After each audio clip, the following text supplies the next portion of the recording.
ऐसे ही जिन लोगों ने Rights of Marriage Act 2019, that is triple talaq, instant triple talaq and illegal practice, and the Citizenship Amendment Act, among others.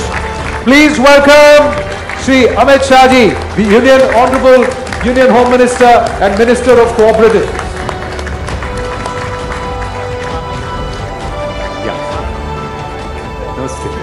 Please. And then I request our Group Editor-in-Chief, Rahul Joshi Ji, to please come on the stage and take it forward.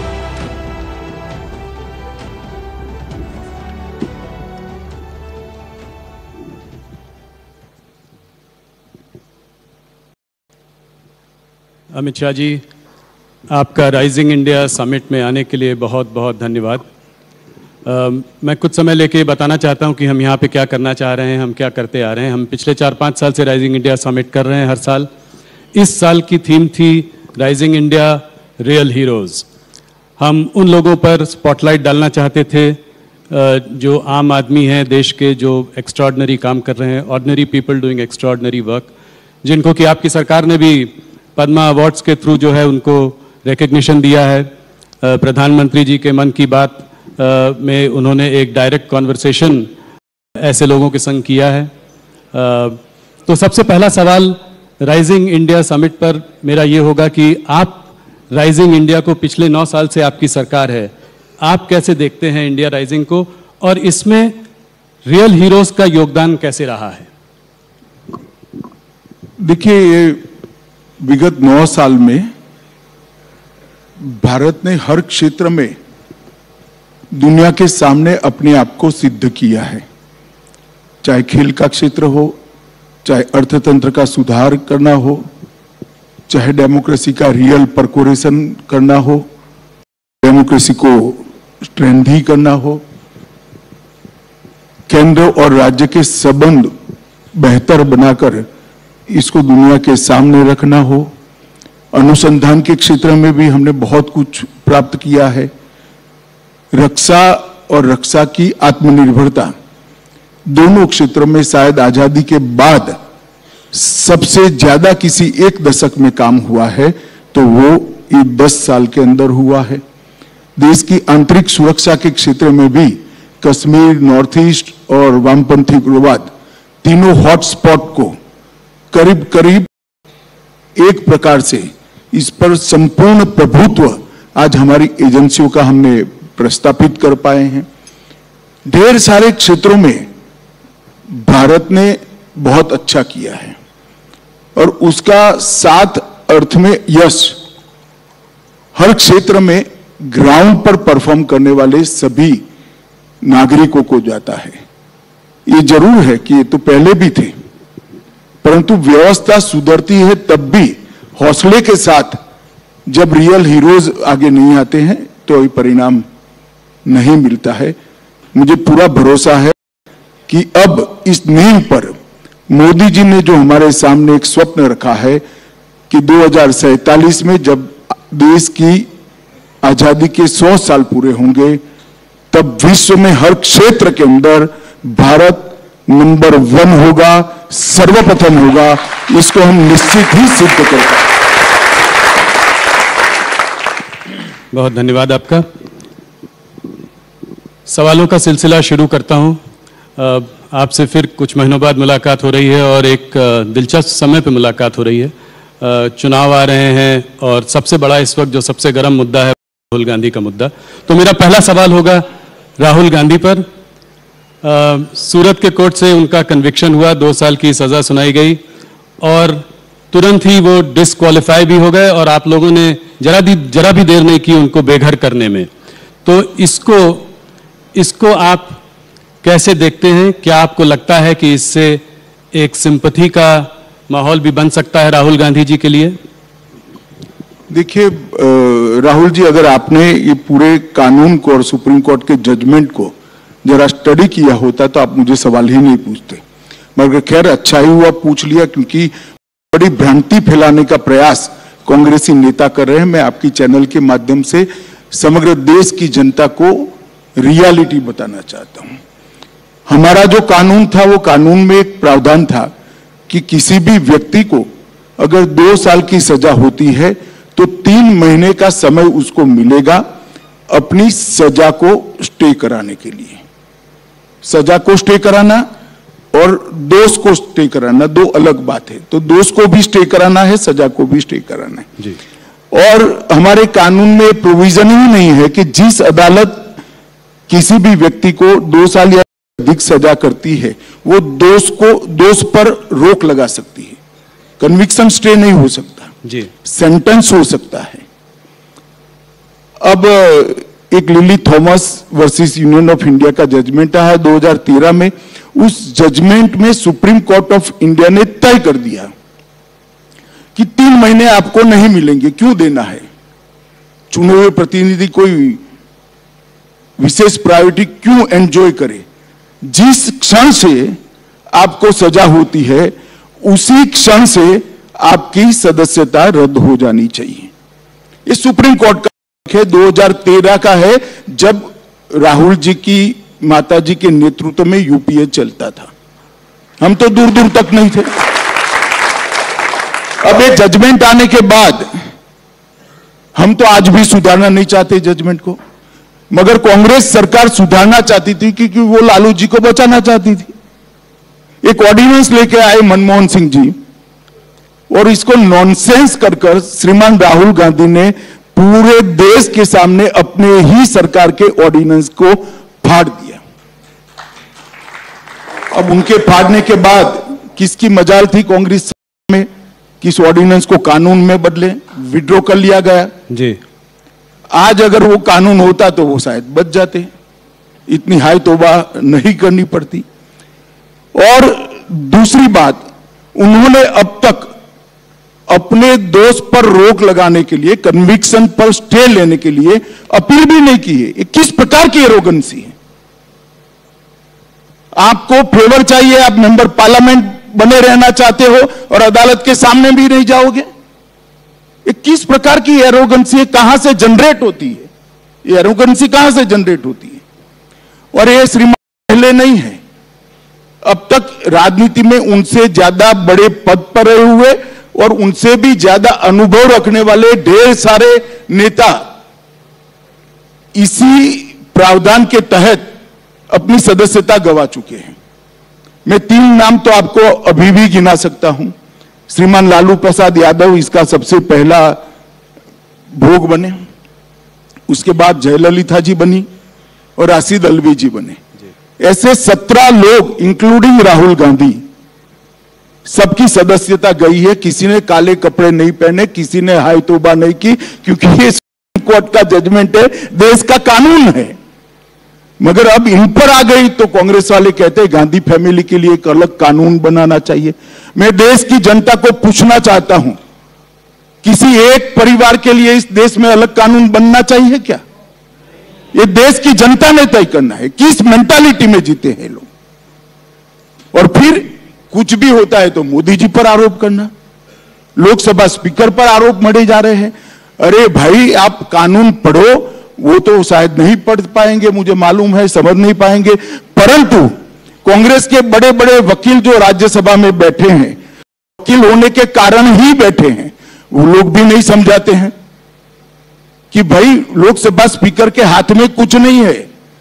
Lok Sabha speaker शायद 2 दिन के बाद भी कुछ करते तो वो 2 दिन में एज अ मेंबर पार्लियामेंट आपने जो कुछ भी वक्तव्य दिया है वो लोकसभा को इरेज करना पड़ता, क्योंकि आपकी सदस्यता वो क्षण से जाती है जिस क्षण से आपको सजा होती है। पर घर से भी तुरंत निकाल दिया, घर थोड़े दिन दे सकते थे, रुक सकते थे, तो इससे फायदा क्या होता समझाइए?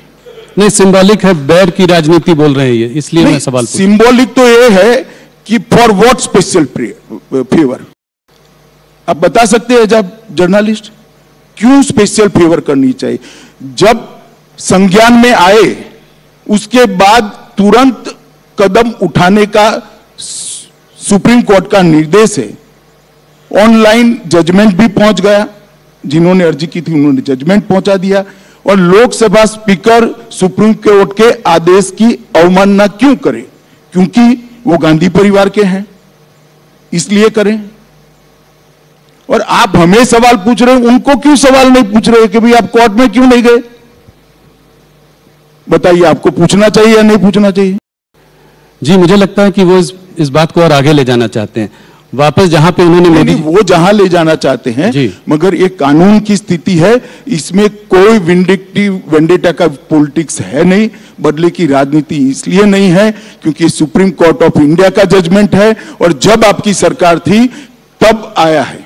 जी, अब राहुल गांधी ये कह रहे हैं कि कर्नाटका में भी जो पहली रैली वो करेंगे वो कोलर में करेंगे, जहां उन्होंने ये अपशब्द मोदी जी के लिए किए थे, तो इस बात को आगे बढ़ाना चाह रहे हैं। क्या ये चाहते हैं कि उनको इससे कोई सहानुभूति मिलेगी? क्या इसको ये मोदी बनाम राहुल का इलेक्शन बनाना चाह रहे हैं कर्नाटका में? देखिए, अगर वो वही जगह से भाषण करना चाहते हैं तो हम कैसे रोक सकते हैं? डेमोक्रेसी में हर कोई व्यक्ति, लोकतंत्र में जहां से कुछ भी बोलना चाहे बोल ही सकता है, इसमें मुझे कोई आपत्ति है। और मोदी बनाम राहुल करना चाहते हैं तो भी मुझे आपत्ति नहीं है। भाजपा के लिए जीतने की इससे बड़ी कोई फॉर्मूला ही नहीं हो सकती।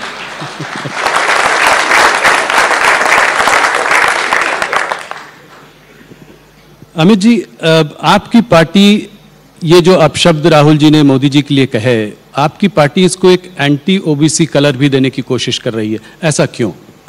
देखिए, उन्होंने मोदी जी को कहा है, पूरा भाषण आप सुन लीजिए जी, और मेरे इंटरव्यू के पहले चलाकर भी दिखाइएगा तो लोग भी सुने। उन्होंने मोदी समाज मतलब तेली समाज में सभी लोग क्यों चोर होते हैं ऐसा एग्जैक्टली कहा। उन्होंने ये कहा कि सारे चोरों का सरनेम मोदी क्यों होता है, ये कहा है जी। तो वो उन्होंने ओबीसी समाज का ही जानबूझकर अपमान किया है। इसमें पार्टी के बनाने का सवाल नहीं है, उन्होंने बोला ही ऐसा है। और जो महाशय कोर्ट में गई इसके खिलाफ, स्टेटमेंट के खिलाफ, उनका कंटेंशन भी है और जजमेंट का सार भी वही है। आगे ये भी कह रहे हैं कि मैं कोई सावरकर नहीं हूं जो माफी मांगू, गांधी माफी नहीं मांगते, इसको आप कैसे देखते हैं? देखिए, उनको माफी नहीं मांगनी है तो बेल भी नहीं जमा कराना था। महात्मा गांधी ने किया था एक बार, अंग्रेजों ने उनको सजा करी तो कहे मैं पेनल्टी नहीं भरूंगा, माफी नहीं मांगूंगा, पेनल्टी नहीं भरूंगा, दंड भी नहीं भरूंगा, सब कर दिया। तो इन्होंने भी करना चाहिए था। मेरी जानकारी जो है 15,000 रुपए का मुचरका भरकर वो बेल लिए हैं जी। और दूसरा माफी मांगनी हो तो न मांगे, मगर सावरकर जी के लिए इस प्रकार के शब्द नहीं करने चाहिए। मैं इतना कह सकता हूं कि इस देश के लिए ज्यादा से ज्यादा यातनाएं सहने वाले व्यक्तियों में से एक वीर सावरकर। पूरे आजादी के संग्राम के अंदर एक ही व्यक्ति ऐसी है जिसको एक साथ 2 जन्म टिप की सजाएं हुई जी। ऐसे वीर हुतात्मा के लिए आज इस प्रकार के शब्द प्रयोग करना, और शायद हम पर उनको भरोसा ना हो, वो अपनी दादी के सावरकर जी के लिए पढ़ ले कि इंदिरा जी क्या कहती थी। वो पढ़ लेंगे तो उनको मालूम पड़ेगा। उनके साथी भी उनको कह रहे हैं, शिवसेना, शरद पवार सब एडवाइस कर रहे हैं जी। अमित जी, अभी तक ममता बनर्जी और केजरीवाल जो है कांग्रेस के साथ नहीं थे। इस मुद्दे को लेकर वो भी अब राहुल गांधी के और कांग्रेस के साथ खड़े हुए हैं। एक तरीके से ऑपोजिशन जो है एक साथ एकजुट हो गई है इस मुद्दे को लेकर। देखिए राहुल जी, हर बार ये सवाल मैं जब से राष्ट्रीय राजनीति में आए आ रहा है। मुझे एक बताओ, ये दोनों साथ में आ गए, ठीक है, कोई भी प्लेटफॉर्म पर आ गए, बंगाल में क्या करेंगे? केजरीवाल जी क्या दिल्ली की सीट राहुल जी के लिए छोड़ देंगे क्या? साथ में आने का क्या मतलब है भाई? कोई मतलब नहीं, सब एक दूसरे के खिलाफ लड़ रहे हैं, क्या साथ में आए?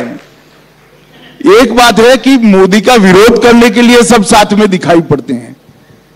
अब ठीक ही है, हमें कोई आपत्ति नहीं है। अब इसी बात को लेकर सारा ऑपोजिशन कह रहा है कि देश में लोकतंत्र खतरे में है। इस तरह का जो है ये नैरेटिव वेस्ट के भी कुछ सेक्शंस में उठ जाता है। तो क्या इस डिस्क्वालिफिकेशन के मुद्दे को लेकर आपको लगता है ऐसे नैरेटिव को कुछ बल मिलेगा? कुछ नहीं, मगर ये लोकतंत्र जब लालू जी डिस्क्वालीफाई हुए तब खतरे में क्यों नहीं पड़ा? अभी एनसीपी के एक सांसद डिस्क्वालीफाई हुए थे, मोहम्मद फैजल, जी, तब क्यों खतरे में नहीं पड़ा? श्रीमती कुमारी जयललिता जब डिस्क्वालीफाई हो गई थी तब खतरे में क्यों नहीं पड़ा? सिर्फ गांधी परिवार से ही खतरा खड़ा होता है क्या? ये तो 17 लोग डिस्क्वालीफाई हो चुके हैं भैया, और देश का कानून है जो बदल सकते थे, आप फाड़ दिया नॉनसेंस कर कर। अब काहे को छाती पीट रहे हो भाई?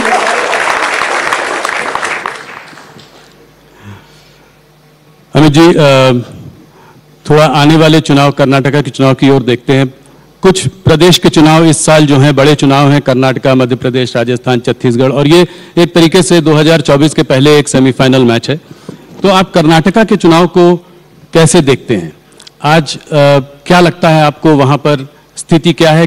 कितनी सीटें देते हैं आप? ये सवाल मैं हर बार आपसे पहले पूछता हूं। देखिए, मैं कर्नाटक 9 दिन लगाया हूं, की घोषणा की पहले आज ही हुई है, और करीब करीब कर्नाटक के जो 5 क्षेत्र है, मुंबई कर्नाटक, कल्याण कर्नाटक, मैसूर, बेंगलुरु, इस तरह के जो 5 क्षेत्र है, 5 क्षेत्र में मैं जाकर आया हूं और 9 दिन तक डिटेल दौरा किया है। मैं आपको पक्का असेसमेंट कर रहा हूं कि हम निश्चित रूप से हाफवे मार्क से काफी आगे रहेंगे।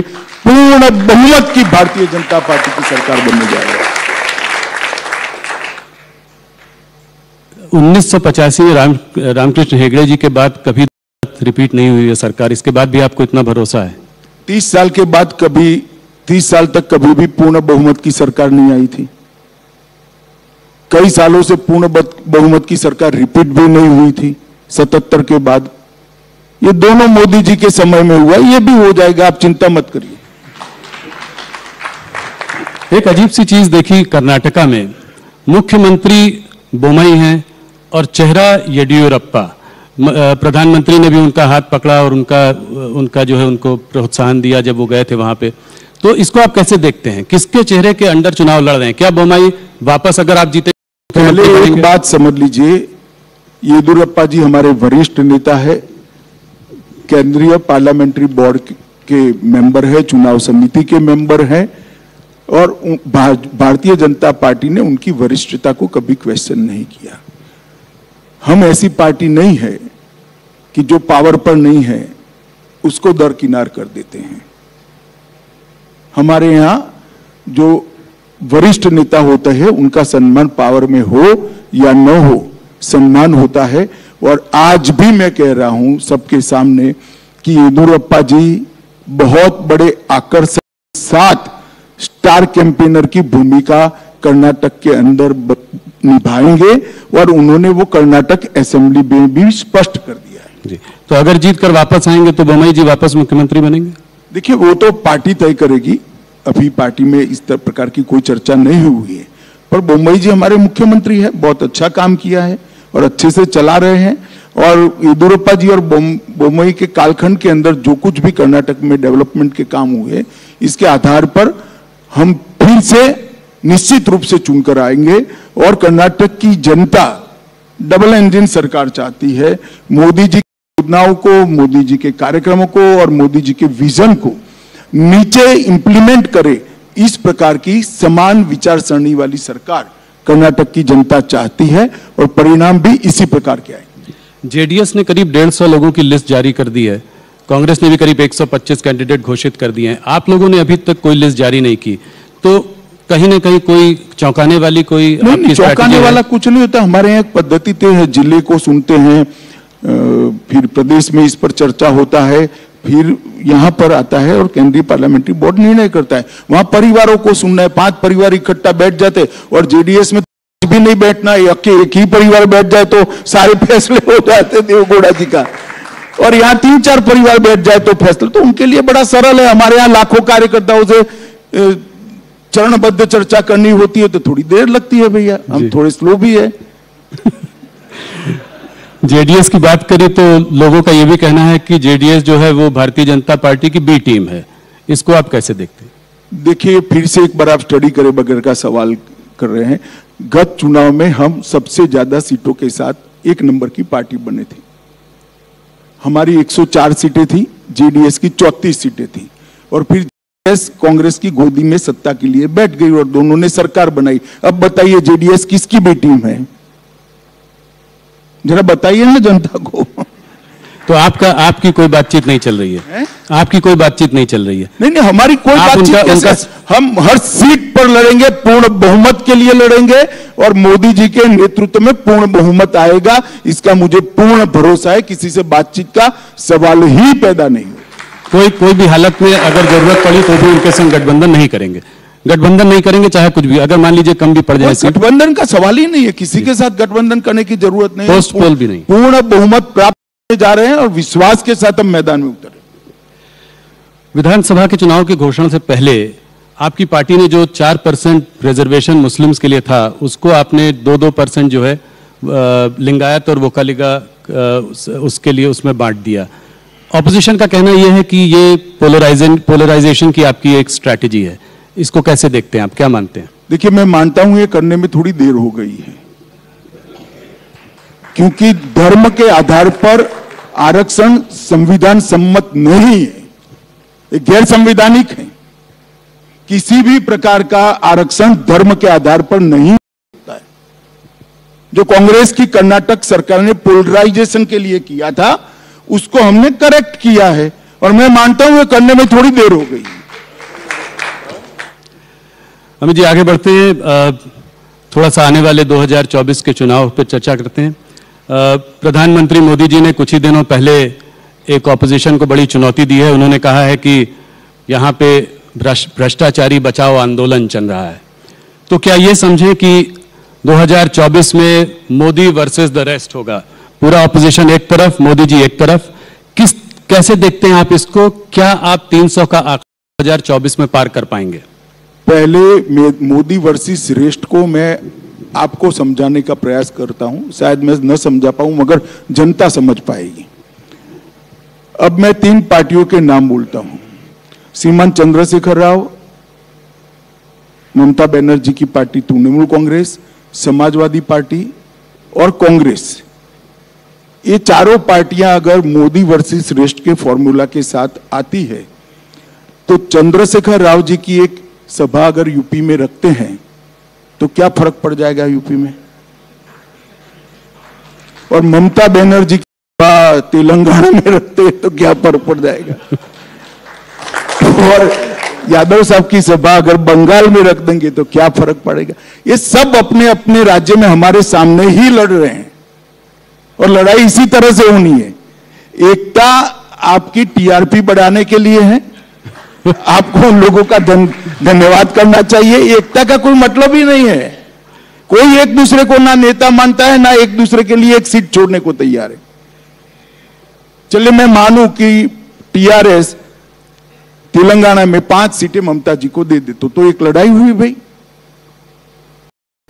और समाजवादी पार्टी भी 5 सीट वहां दे दे और ममता जी बंगाल में 5-5 सीटें दोनों को दे दे, तब तो एक हुए। मगर सब अपनी अपनी लड़ाई भाजपा के सामने लड़ेंगे और कि हम सब एक है, क्या एक है भाई?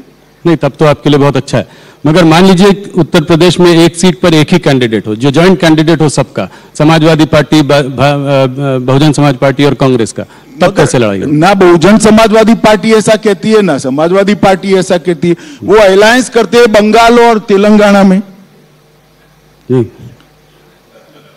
तो कैसे एक होंगे बताओ? ना बसपा कह रही है हम साथ में लड़ेंगे, ना सपा कह रही है हम बसपा के साथ लड़ेंगे, सिर्फ टीवी 18 कह रहा है कि दोनों साथ में लड़ेंगे। अब इससे कैसे होगा भला? को आपका कौन मानेगा? नहीं, मैं तो सिर्फ सवाल पूछ रहा हूं, मैं कुछ कह नहीं रहा हूं। मैं तो जो आप बोल रहे हैं उसको रिपीट कर रहा हूं।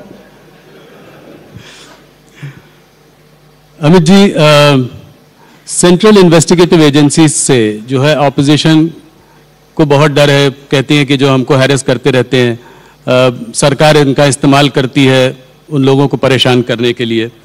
आज अगर आप देखें तो सत्येंद्र जैन, मनीष सिसोदिया जेल में हैं, चाहे वो कविता हो, केसीआर जी की बेटी हो कविता हो, हेमंत सोरेन हो, सब लोग या तो ईडी के घेरे में हैं या सीबीआई के घेरे में हैं। तो भूपेश बघेल जी के भी ज़्यादातर लोगों पर रेड्स पड़ती रहती हैं। तो अपोजिशन का कहना यह है कि क्या ईडी और सीबीआई के दफ्तर भारतीय जनता पार्टी के स्टेट्स में बंद हो चुके हैं? जरा भी ऐसा नहीं है। 2014 और 2019 दोनों चुनाव में भारतीय जनता पार्टी की सरकार ने देश को वादा किया था कि हम करप्शन के खिलाफ लड़ेंगे, और हमारी ये लड़ाई करप्शन के खिलाफ। कल ही मोदी जी ने कुछ आंकड़े दिए थे, मैं इसको रिपीट करना चाहूंगा। 2004 से 2014 में ईडी, यही कानून था, कोई कानून हमने बदला नहीं है, यही कानून था। ईडी जो पीएमएल के कानून के तहत 5,000 करोड़ की संपत्ति कुर्क की थी, और मोदी जी के शासन के अंदर हमने 1,10,000 करोड़ की संपत्ति कुर्क की। उसका 5% भी पॉलिटिशियन का नहीं है, बाबुओं का भी है, भ्रष्ट व्यापारी भी है, सबका है, जो देश के कानून को तोड़कर टैक्स दिए बगैर धन शोधन करते हैं। क्या लड़ाई बंद कर दें? और क्या देश की जनता ऐसा कानून चाहती है कि अगर कोई पॉलिटिशियन, कोई राजनीति में काम करने वाले नेता या व्यक्ति भ्रष्टाचार करे तो इसके खिलाफ कोई कार्यवाही न हो? यही सीबीआई के तहत 9 वर्षों में हमने 5,000 केस भ्रष्टाचार के दर्ज किए। कांग्रेस ने 500 भी नहीं किए थे, 500 भी नहीं। क्या 5,000 के 5,000 केस राजनीतिक पार्टियों के कार्यकर्ताओं पर हैं? ना, सभी के सामने है, बाबुओं के सामने भी है, व्यापारियों के सामने भी है, और मिली भगत के सामने भी है। और जहां तक दुरुपयोग का सवाल है, लालू जी पर केस किसने किया था? यूपीए की सरकार ने किया था जी। शेख अब्दुल्ला के खिलाफ विमान भरकर अफसर, वो बड़े वाला एयर इंडिया का पुराना विमान आता है, क्या कहते 320 या ऐसा विमान होता है, पूरा विमान अफसर भेजे थे और कई सालों के लिए जेल में डाल दिए थे। किसने किया था? इंदिरा जी ने किया था। ये तो भ्रष्टाचार के केस है। मैं राहुल जी को और उनकी पार्टी को याद कराना चाहता हूं, इमरजेंसी डालकर लाखों बेगुनाह विपक्ष के नेताओं को जेल में डाल दिया था 19 महीने तक, और बेल का प्रोविजन भी नहीं था। और यहां तो बेल का प्रोविजन, आप कोर्ट में जाइए। मैं आपको बताता हूं दुरुपयोग कैसे होता है, मैं उसका भुक्तभोगी हूं। हमारे खिलाफ कोई भ्रष्टाचार का केस कांग्रेस ने नहीं किया था। एक एनकाउंटर हुआ था, मैं राज्य का गृह मंत्री था, मुझ पर केस कर दिया और सीबीआई ने मेरी अरेस्ट की जी। अरेस्ट में सीबीआई के रिकॉर्ड पर आज भी टैप किया हुआ पड़ा होगा, अगर प्रामाणिकता से टैप किया तो सीबीआई के उस वक्त के अफसरों ने, और मिटा नहीं दिया कांग्रेस सरकार ने। तो 90% सवालों में यही था कि काहे को परेशान हो रहे हो, मोदी का नाम दे दो आपको छोड़ देंगे। हमने तो काले कपड़े नहीं पहने, कोई विरोध नहीं किया जी। मोदी जी के खिलाफ एसआईटी बनाई एक राज्य के मुख्यमंत्री के, कोई करप्शन का केस नहीं था। दंगों में इन्वॉल्वमेंट का केस करा फर्जी टाइप का, जो अंत में सुप्रीम कोर्ट ने खारिज किया। हमने कोई हाई तौबा नहीं करी थी, कभी काले कपड़े पहनकर संसद को हमने जाम नहीं किया था भाई। और मैं बताता हूं नतीजा क्या आया। मुझे पकड़कर अरेस्ट किया, 90 में दिन ही बेल दे दी मुझे हाईकोर्ट ने। हाईकोर्ट ने कहा कि अरेस्ट करने के लिए पर्याप्त प्रूफ ही नहीं है, और मैंने एक्विटल की एप्लीकेशन डाली। मुंबई की अदालत ने, मुंबई में केस चला, गुजरात के बाहर ले गए, कोई आपत्ति नहीं, मुंबई में चला। वहां कोर्ट ने कहा कि राजनीतिक प्रतिशोध की भावना से सीबीआई ने राजनीतिक इशारों पर एक केस किया है, इसलिए हम अमित शाह के खिलाफ के केस को और सारे आरोपों को खारिज करते हैं। हमने हाई तौबा नहीं की थी। और यही लोग थे, यही चिदंबरम बैठे थे, यही सोनिया जी नेतृत्व करती थी यूपीए सरकार का, यही मनमोहन सिंह थे, और यही राहुल गांधी सांसद थे। अब क्या हो गया भाई? और हमने तो आप पर जो केस करे हैं भैया वो करप्शन के हैं, आपकी जुबानी का केस है, इस प्रकार के फर्जी केस नहीं किए हैं। और केजरीवाल भी रोज छातियां पीटते हैं। भैया ये सारे निर्दोष हैं। तो जैन साहब कितने समय से अंदर हैं? काफी समय हो गया, 1.5 साल हो गया जी। क्यों बेल नहीं होता है? सिसोदिया जी कितने समय से अंदर हैं? क्यों बेल नहीं होता है? इस देश में अदालतें हैं भाई, सबने अपना केस लेकर अदालत के सामने जाना चाहिए। एजेंसियों के दुरुपयोग का आरोप करने की लिए मैं कांग्रेस के मित्रों को कहना चाहता हूं, एक उंगली किसी के खिलाफ करोगे तो 4 उंगली आपके खिलाफ आती है, ध्यान रखना। और इस देश की जनता ने आपके समय में सब कुछ देखा हुआ है, मगर हमने कभी भी ऐसे काले कपड़े पहनकर, काली पगड़ियां, काली धोती, काला कुर्ता पहनकर नहीं, रोड पर नहीं निकले हम। वही कानूनी मामला है, निर्दोष है तो कानून में श्रद्धा होनी चाहिए, कानून छोड़ देगा आपको जी। मैं तो इतने साल तक कभी नहीं बोला, आज आपने यूं कर बुलवाया तो मैंने बता दिया। अब तक नहीं बोला था मैं तो कभी। पर और पूरी मेरी इंट्रोगेशन में एक ही बात, मोदी का नाम दे दो, मोदी का नाम दे दो, मोदी का। भाई क्यों डरते हो मोदी से, क्यों फंसाना चाहते हो?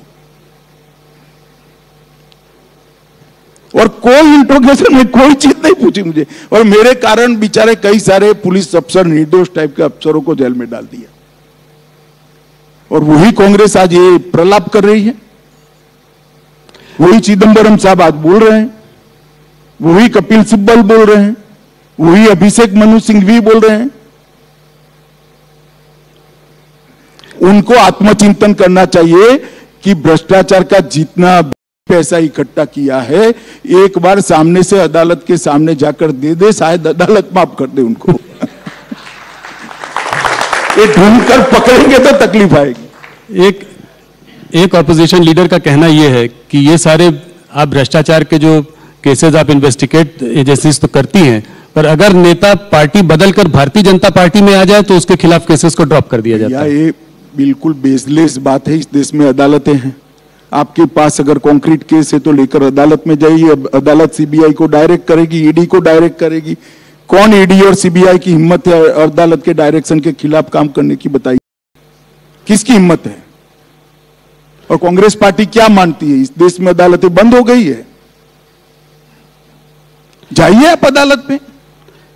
ये 14 अपोजिशन पार्टीज ने एक सुप्रीम कोर्ट में एक याचिका दायर की भी है, जहां पे वो कह रहे हैं कि गाइडलाइंस पर अरेस्ट होना चाहिए। 3 गाइडलाइंस की उन्होंने बात करी है, इसको कैसे देखते हैं? अरे भाई, इस देश में अरेस्ट की, बेल की और रिमांड की, तीनों की गाइडलाइन सुप्रीम कोर्ट के 5 जजमेंटों से प्रस्तावित है।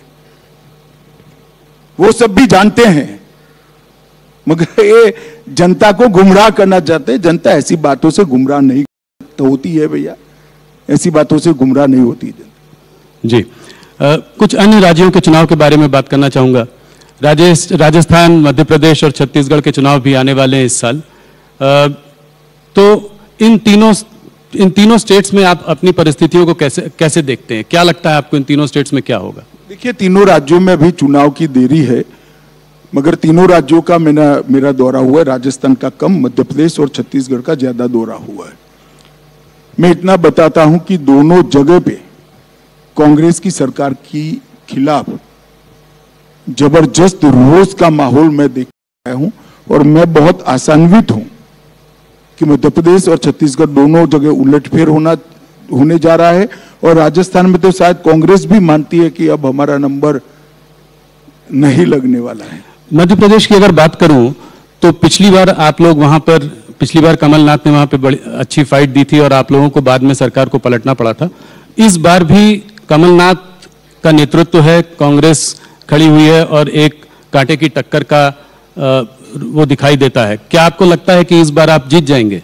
पिछली बार आपको दिक्कत हुई थी। नहीं, पक्का जीत जाएंगे। पिछली बार दिक्कत हुई थी क्योंकि वहां पर कुछ कास्ट बेस्ड आंदोलन खड़े किए गए थे, और कास्ट बेस्ड आंदोलन के कारण वोटर प्रभावित हुआ था, कलर्ड हुआ था, और वो आंदोलन के परछाई में एक चुनाव हुआ था।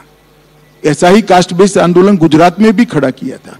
जी। इस बार नहीं, इसके पहले के चुनाव में इसकी परछाई में चुनाव हुआ, तो स्वाभाविक रूप से लोकतंत्र में थोड़ा असर होता है इसका।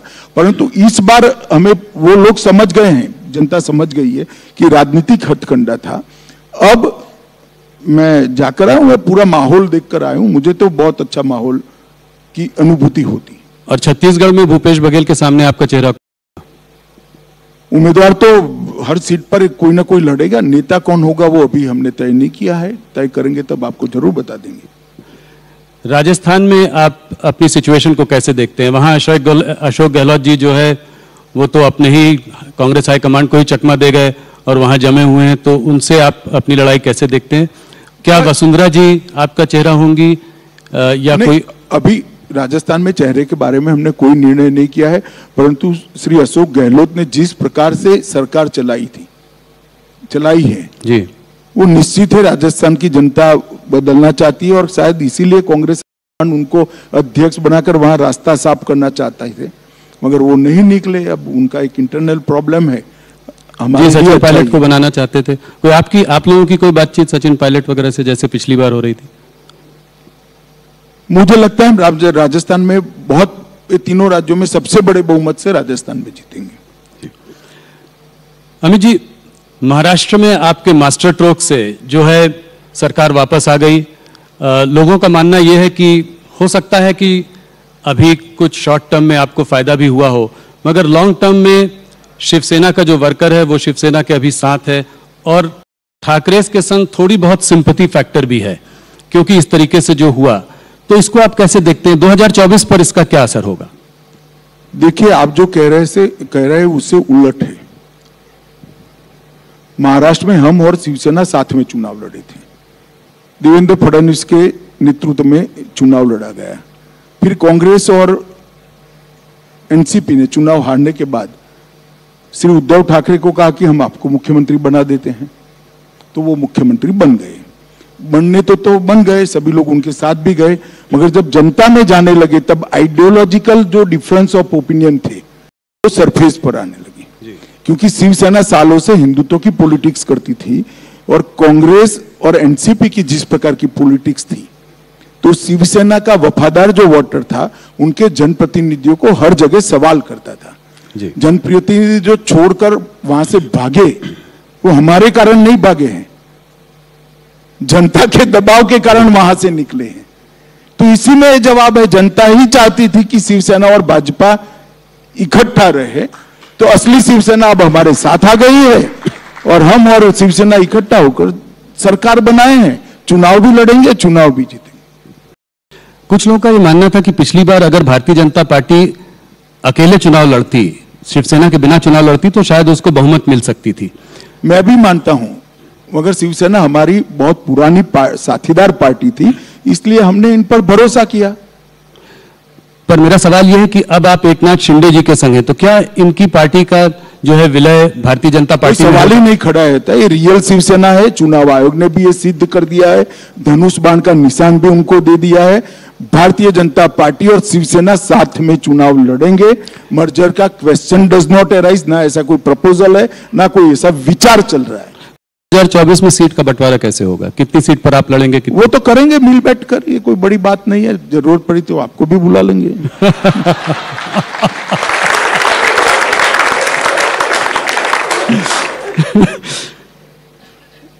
अमित जी, जो महाराष्ट्र में हुआ उस पर सुप्रीम कोर्ट ने टिप्पणी की, जो 5 मेंबर कॉन्स्टिट्यूशन बेंच जो सुप्रीम कोर्ट की थी, उन्होंने कहा कि गवर्नर को एमएलए के मतभेद होने की वजह से फ्लोर टेस्ट की कोई बुलाने की कोई आवश्यकता नहीं थी।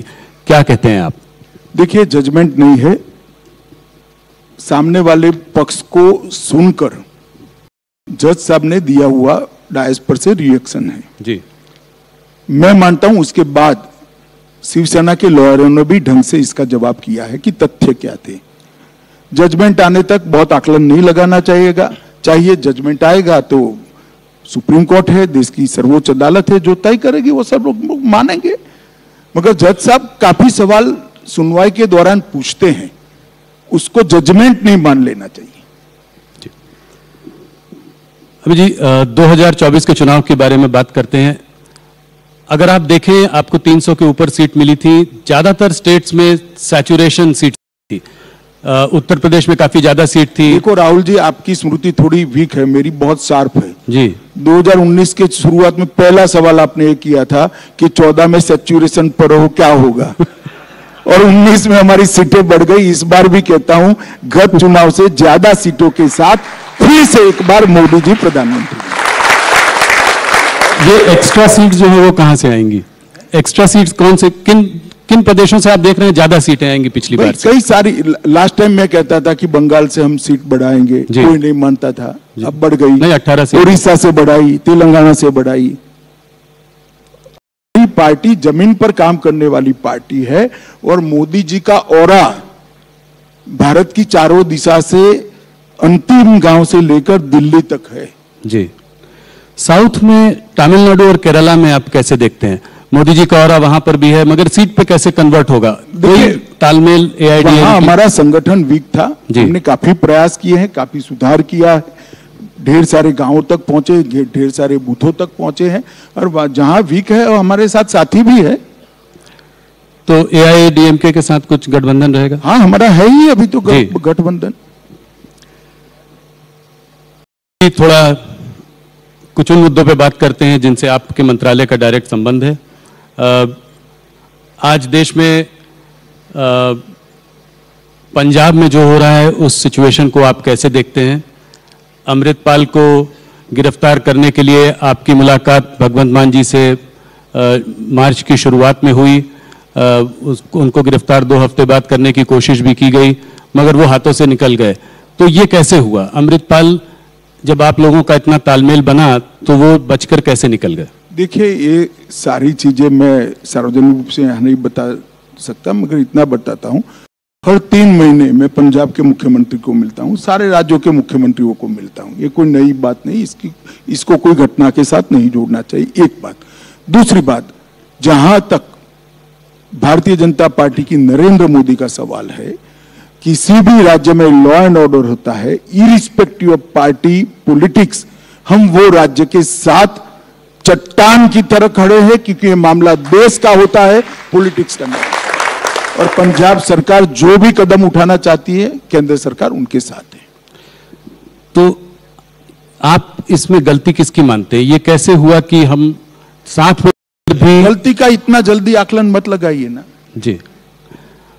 कुछ बात चल रही है, ढेर सारे लोग पकड़े गए हैं, ढेर सारे लोगों को उन्होंने NSA भी लगाया है, ढेर सारे लोगों को जेल में भी डाला है, अलग अलग प्रकार के केस भी रजिस्टर हुए, ढेर सारी मात्रा में हथियार भी जब्त हुए। मैं मानता हूं कि कठोर कार्यवाही की। और आपको उम्मीद है कि अमृतपाल को पकड़ लिया जाएगा जल्द से जल्द? मेरी उम्मीद से कहीं नहीं हो, कुछ नहीं होता है। एजेंसी और पुलिस दोनों कार्यरत है, वो अपना काम करेंगी।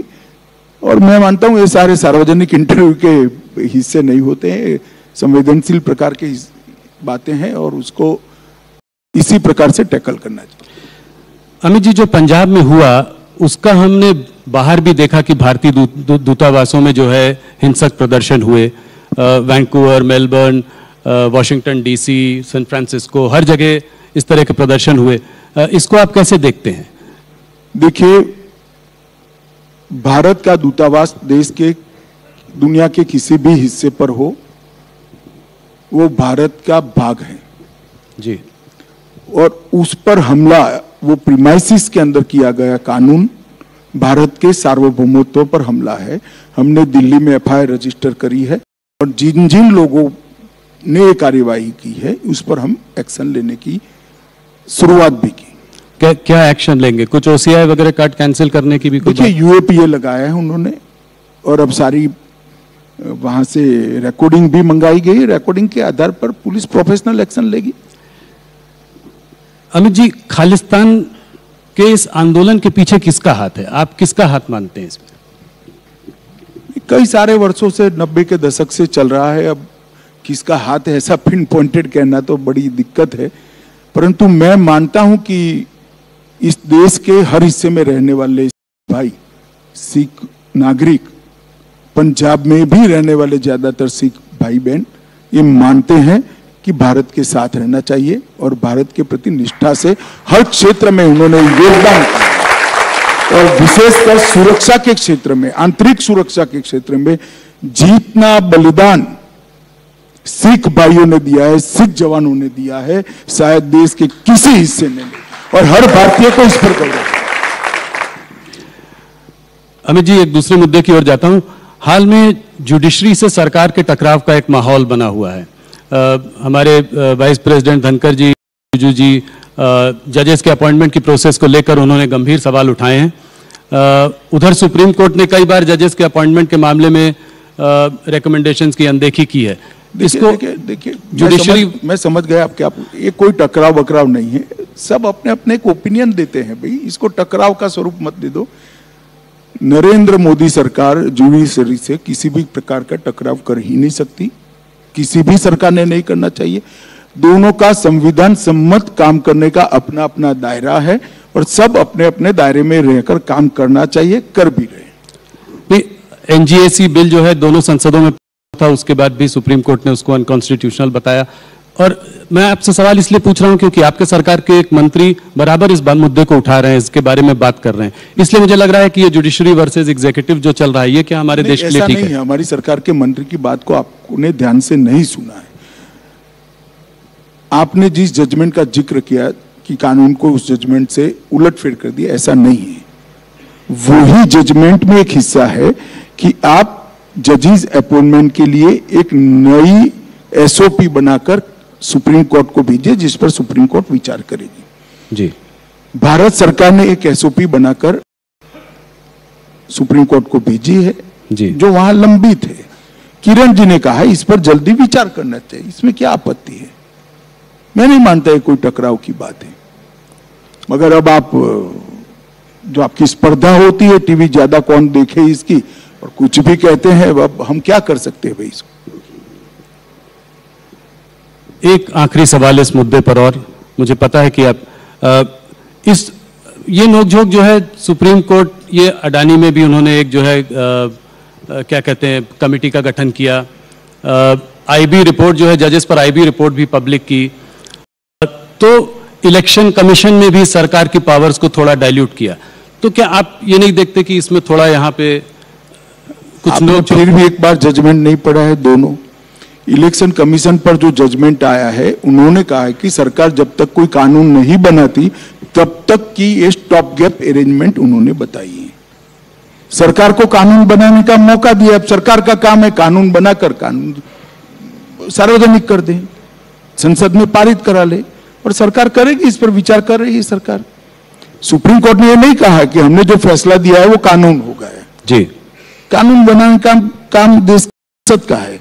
सुप्रीम कोर्ट ने कहा है कि हमें लगता है कि इस पर एक कानून बनाने की आवश्यकता है, और जब तक नहीं बनता है तब तक ये स्टॉप गैप अरेंजमेंट हम सजेस्ट कर रहे हैं। तो स्वागत है वो स्टॉप गैप अरेंजमेंट का। अब गैप जो है वो भरने का काम हमारा है, हम कर रहे हैं।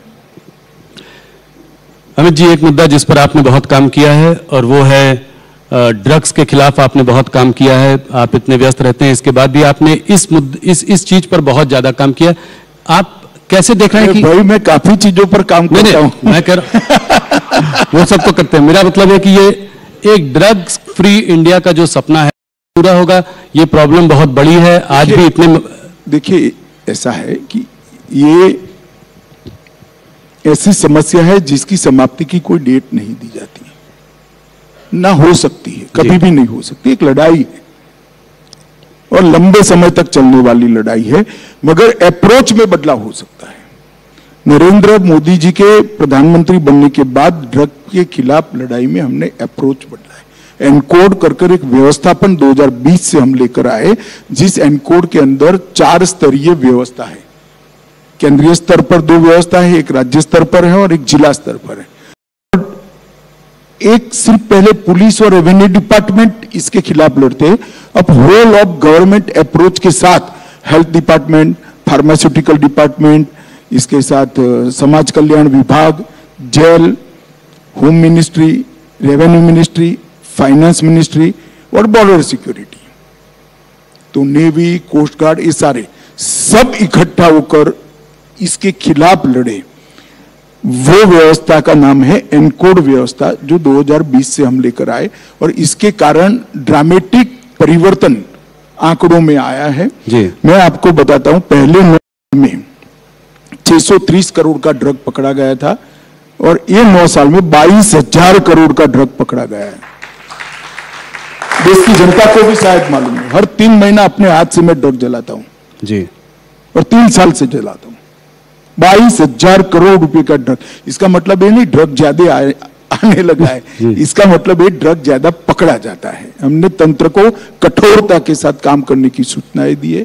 और पहले ड्रग के खिलाफ जो केस होते हैं उसमें केस का अप्रोच होता था, एक आदमी ड्रग के साथ पकड़ा जाता है तो केस रजिस्टर कर लेते थे, संतुष्टि होती थी। अब ऐसा नहीं होता, टॉप टू बॉटम और बॉटम टू टॉप अप्रोच लिया है। एक आदमी ड्रग के साथ पकड़ा जाता है तो वो कहां से लाया, वहां से लेकर देश में कहां से आया, वहां तक इन्वेस्टिगेशन होता है।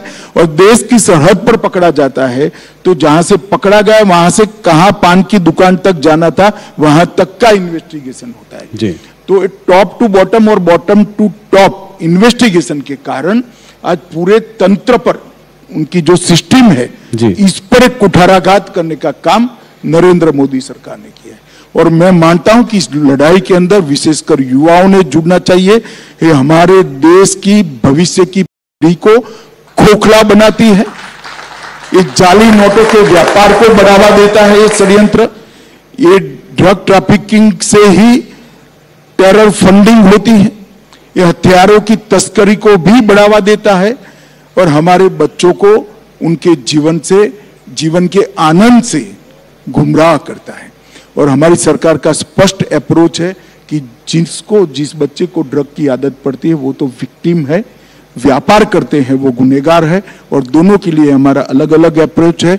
जो विक्टिम है उसको रिहेबिलिटेशन सेंटर पर ले जाओ और जो व्यापार कर रहे हैं वो कभी न बाहर आ पाए, इस प्रकार के कानून से जेल की सलाखों के पीछे डालो। बहुत अच्छा, आपने अभी कहा आपने बहुत सारे काम किए, एक और काम पे मैं प्रकाश डालना चाहता हूं और वो है नक्सलवाद से जो आप लड़ाई लड़ रहे हैं। और अभी आप एक राज्य जो है छत्तीसगढ़ में सुकमा में रहकर भी आए, आपने काफ़ी स्कूल अस्पतालों के कुछ एरियाज में जो है आप गए भी,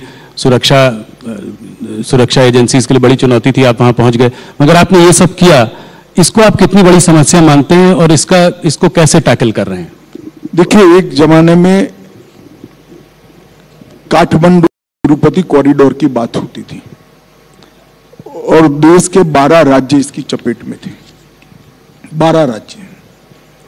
आज घटते घटते घटते घटते छत्तीसगढ़, महाराष्ट्र के 1-2 जिले, मध्य प्रदेश का 1 जिला, तेलंगाना, आंध्र प्रदेश के 1-1 जिले और उड़ीसा संपूर्ण मुक्त हो गया, बिहार और झारखंड भी संपूर्ण मुक्त हो गए, बंगाल मुक्त हो गया, मध्य प्रदेश मुक्त हो गया।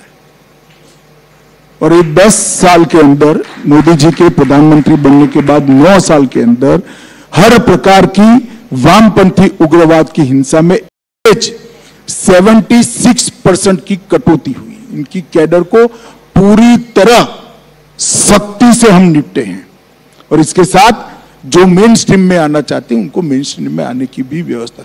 मैं मानता हूं कि बहुत कम समय के बाद ये देश, हम ऐसा सोच सकेंगे, ऐसा सुन सकेंगे, ऐसा देख सकेंगे कि देश वामपंथी उग्रवाद से संपूर्ण रूप से मुक्त हो चुका है।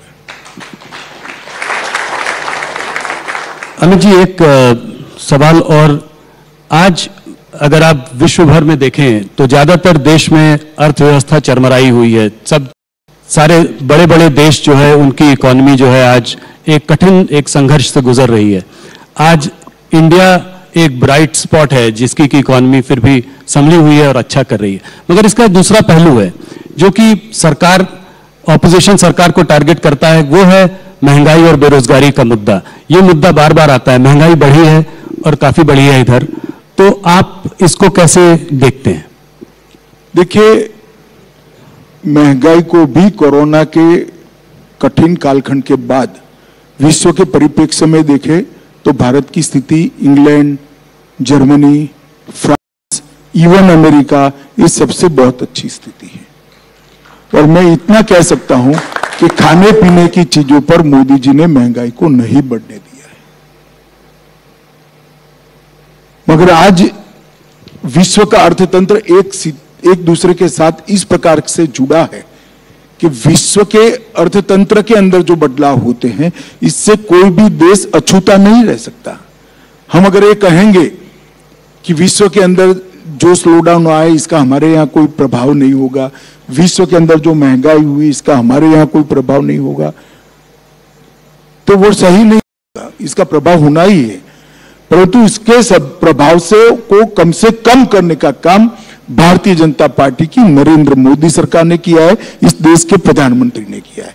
और मैं आज कह सकता हूं कि कोरोना के कालखंड के दोनों सालों में समग्र विश्व में सबसे तेजी से बढ़ने वाली अगर कोई अर्थव्यवस्था रही है तो वो भारत की रही है। और ओवरऑल असेसमेंट करें तो अटल जी इस देश के अर्थतंत्र को 11वें नंबर पर छोड़कर गए विश्व के अर्थतंत्रों की तालिका में जी।